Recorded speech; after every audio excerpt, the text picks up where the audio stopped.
Salut les gars et bienvenue dans cette nouvelle vidéo. Une vidéo que j'avais annoncée lors de la dernière vidéo que j'ai faite sur le Maroc.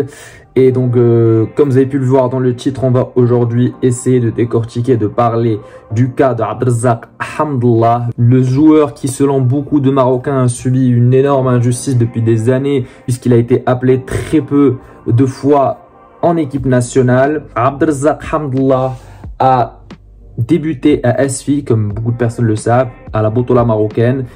Donc c'est un enfant du pays, il a grandi au Maroc dans une famille très pauvre et il a voulu poursuivre son rêve de devenir footballeur professionnel. Il était vraiment fan de Ronaldo, le Brésilien. Et donc on peut voir certaines similitudes dans son jeu avec Ronaldo, mais bon, c'est pas Ronaldo, bien évidemment. Mais en tout cas, les stats qu'il a eu durant toute sa carrière prouvent que c'est un attaquant et c'est un renard de surface qui pour moi, et quand on se réfère seulement aux stats, on n'a jamais eu un renard de surface aussi performant ou qui a des stats aussi incroyables au Maroc, en tout cas depuis des années. Du coup, après Asfi, après avoir fait des performances exceptionnelles avec le club marocain où il finit tout le temps meilleur buteur, il se fait transférer à Highlands, un club norvégien. Pareil, il finit meilleur buteur. Donc n'importe où il va, il a les meilleurs stats, il finit meilleur buteur. Donc ça prouve que le joueur est doté d'une capacité d'attaquant qui est exceptionnelle et qui aurait pu aider l'équipe du Maroc depuis des années. Après Highlands en Norvège, il a été transféré à Guangzhou en Chine. Pareil, même histoire. Puis après, il a fait 2 clubs au Qatar, Al Jaish et Ryan. Puis, il a pris ses bagages pour l'Arabie Saoudite où il a joué avec Nasr et maintenant Al Ittihad.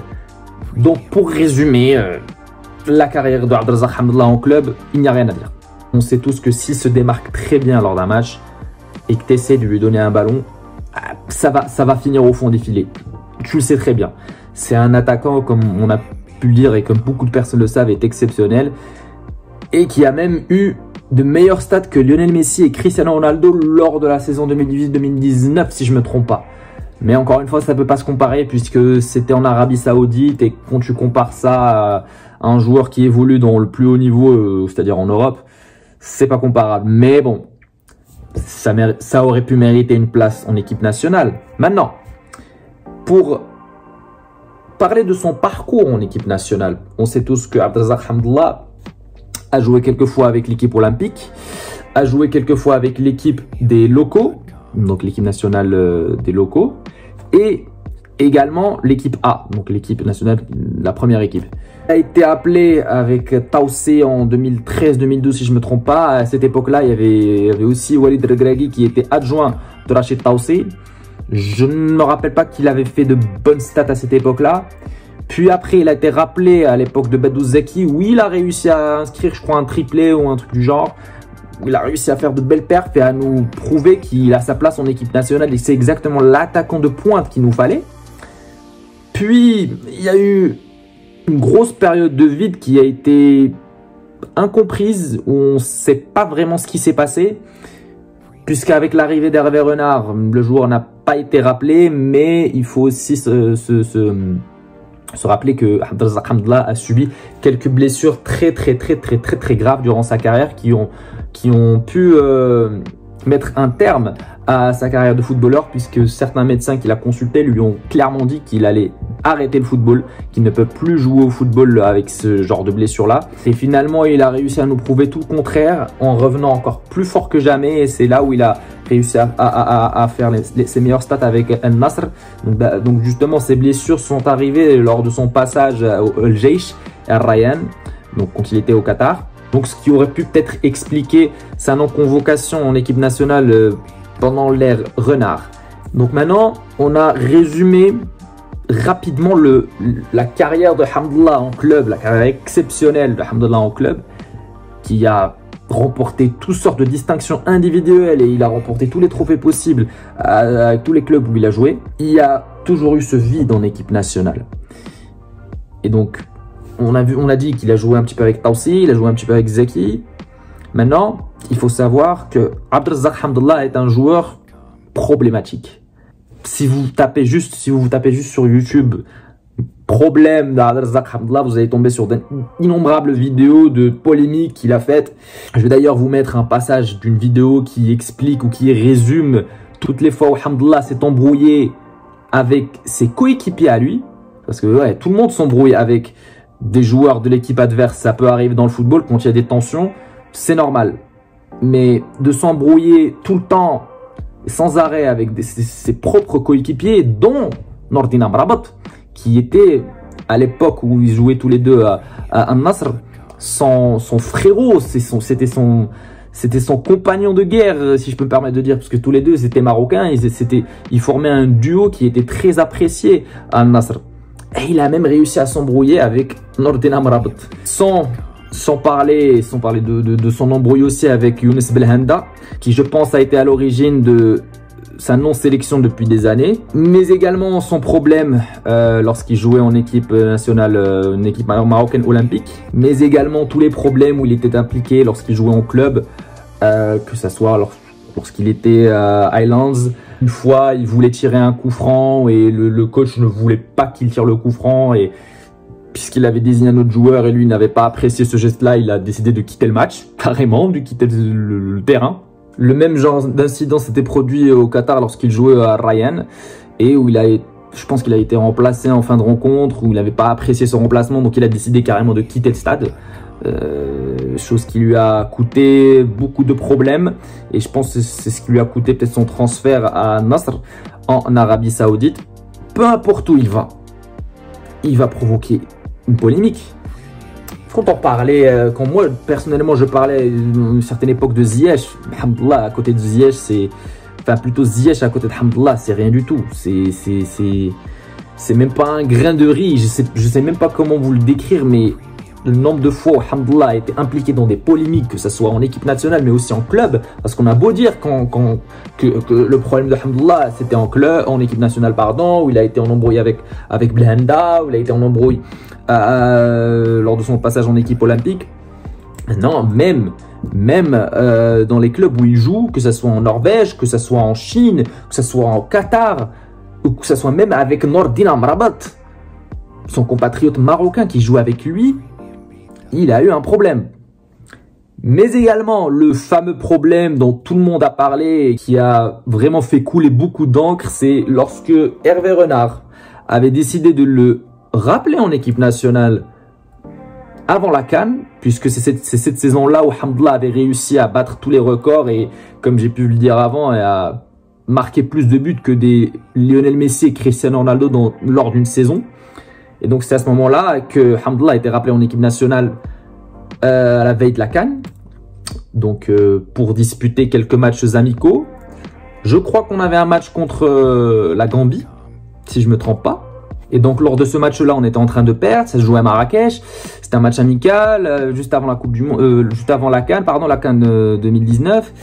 Tous les joueurs ils étaient plus ou moins fatigués par la longue saison qu'ils avaient fait, donc on perdait ce match. Hamdallah a été remplacé en deuxième période, puisque Hervé Renard avait procédé d'une façon à ce que la moitié, enfin 11 joueurs jouent une première période et les 11 autres joueurs ou les 10 autres joueurs joueront la deuxième période. Donc tout le monde va être remplacé. Et c'est ce qu'il a fait, donc il a proposé de 11 par mi-temps. Et Hamdallah, effectivement, il a joué la deuxième mi-temps et à la fin du match, on obtient un penalty. On connaît l'histoire.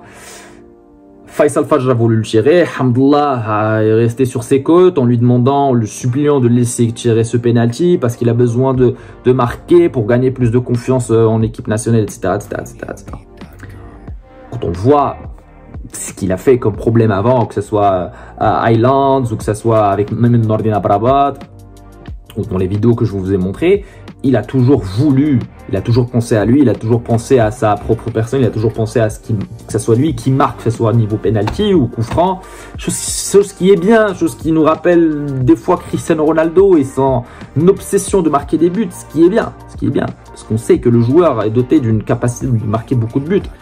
Mais ce jour-là, il y avait un contexte que beaucoup de personnes ne le savaient pas, mais que heureusement Faisal Fajr était sorti en live pour expliquer ce contexte-là. Hervé Renard s'était déjà embrouillé avec Faisal Fajr parce qu'il avait déjà laissé un penalty avant lors d'un match. Et Hervé Renard s'était embrouillé avec Faisal Fadj parce qu'il lui avait dit, parce que c'était lui qui l'avait désigné tirer un penalty, donc c'est lui qui le fera. La prochaine fois, il va pas commencer à le donner à tout le monde. C'est lui qui est désigné, qui va tirer le penalty dans l'équipe, ben c'est à lui de le faire. Et je crois, lors de ce match-là, face à la Gambie, justement, vu que il y a eu 2 11 qui ont été alignés, en première période, Ziyech jouait. Et c'est Ziyech qui était le tireur officiel de l'équipe nationale. Et en deuxième place, c'est Faisal Fadj. Donc, selon la hiérarchie, c'est Faisal Fadj qui devrait tirer. Alhamdoulilah, l'a un peu déstabilisé. Il voulait vraiment le tirer lui-même, etc. Et pendant que Faisal Fadj essayait de le tirer, il était en train de marmonner, de se plaindre derrière. Donc, ça a un peu déconcentré Faisal Fadj. Résultat des courses, Faisal Fadj rate le penalty. Donc, on ne sait pas après ce qui s'est passé en coulisses, juste après ce match, parce qu'on pensait tous que c'était juste un petit incident entre 2 joueurs et que ça allait être réglé entre eux, parce qu'apparemment, Abdelrazak Hamdallah s'entendait très bien avec Faisal Fadj et Nabil Dirar également qui était là à cette époque. Donc, apparemment, il l'avait très bien intégré, il s'entendait très bien avec eux, il était tout le temps avec eux et avec Nordina Brabat aussi. Mais on a tous été surpris de voir quitter le stage de préparation de l'équipe nationale 24 heures après ou je ne sais pas. Après, lui, il est sorti en disant que c'était Hervé Renard qui lui avait manqué de respect et qu'il l'a injustement critiqué ou qu'il lui avait tout simplement manqué de respect. Et lui, il a juste résumé en disant qu'il lui avait manqué de respect sans donner trop de détails. C'est plutôt Faisal Fadj qui est sorti, qui a donné trop de détails sans comprendre pourquoi. Sans dire que Hervé Renard lui a manqué de respect, c'est juste le joueur par lui-même, il se sentait pas vraiment à l'aise dans cette équipe nationale, dans ce groupe. Et vu l'épisode qui s'est passé avec Faisal Fadj, il a senti qu'on n'essayait pas de l'aider, qu'on n'essayait pas de l'intégrer. Donc, il a tout simplement pris ses bagages et quitté l'équipe nationale. Et à ce moment-là, on disait tous, alhamdoulilah, l'équipe nationale, c'est fini. On a tout essayé, que ce soit avec Taoussi, que ce soit avec Zeki, maintenant avec Hervé Renard. Et on est arrivé à un point de non-retour parce qu'il a fait l'impardonnable. Personne au monde quitte comme ça une équipe nationale. Peu importe le problème qu'il y a, il y a toujours un moyen de trouver une solution. Et c'est ça qui est le problème d'Alhamdoulilah, c'est que c'est une personne très têtue et ce qui explique toutes les embrouilles où il était impliqué lors de ses passages en club même et en sélection également. Non, ce qui s'est passé après, c'est que Vahid Halilović est arrivé en équipe nationale. Les mêmes questions également. Est-ce que Hamdallah va revenir en équipe nationale? Il y a eu toutes ces discussions-là. Je ne me rappelle pas si Vahid Halilović s'était prononcé. En tout cas, il ne l'avait pas rappelé. Et après la CAN, je crois, après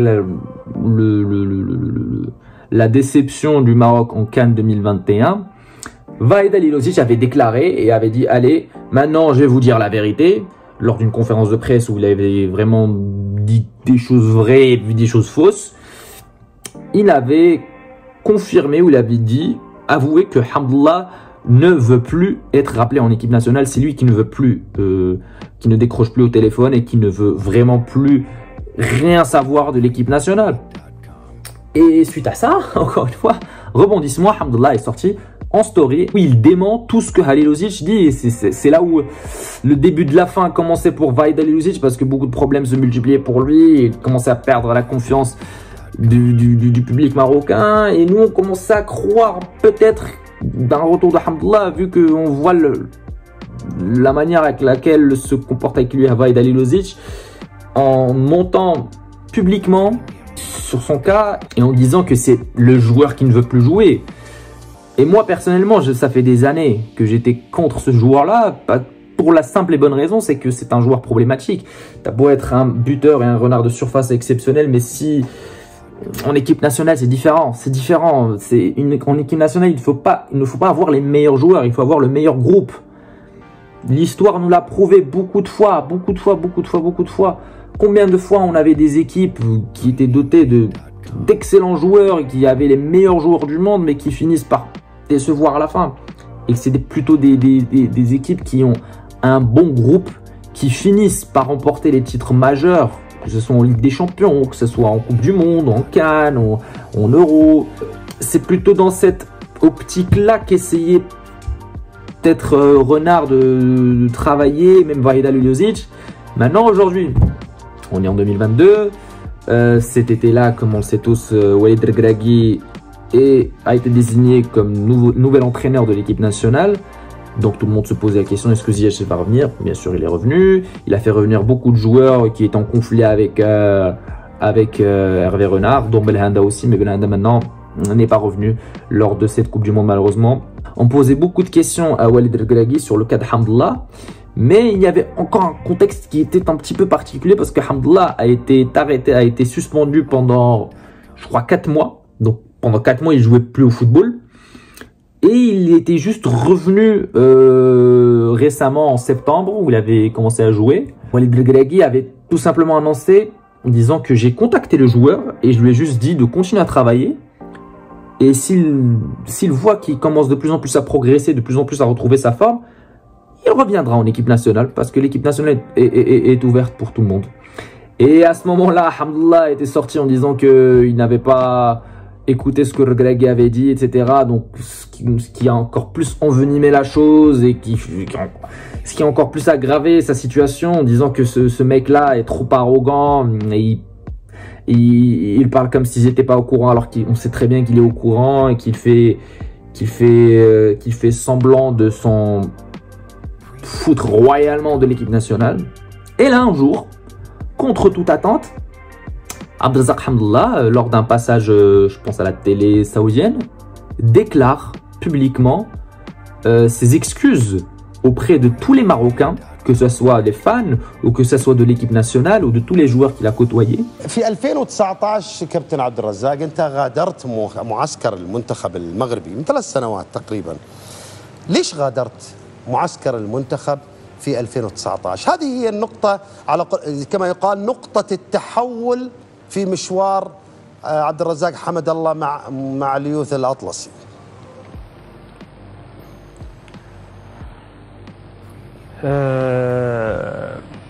في الحقيقة يعني هذه النقطة يعني مش تحول فقط مع أسود الأطلس، لكن أنا أعتبرها يعني نقطة سوداء في حياتي الكروية وفي مسيرتي الكروية على غرار يعني الأسباب، لكن أنا شخصيا أعتقد أنه كان مفروض ما أسوي هذا الغلط حقيقة، لكن أعتقد في تلك اللحظة يعني سويت هذا الغلط عن دون قصد.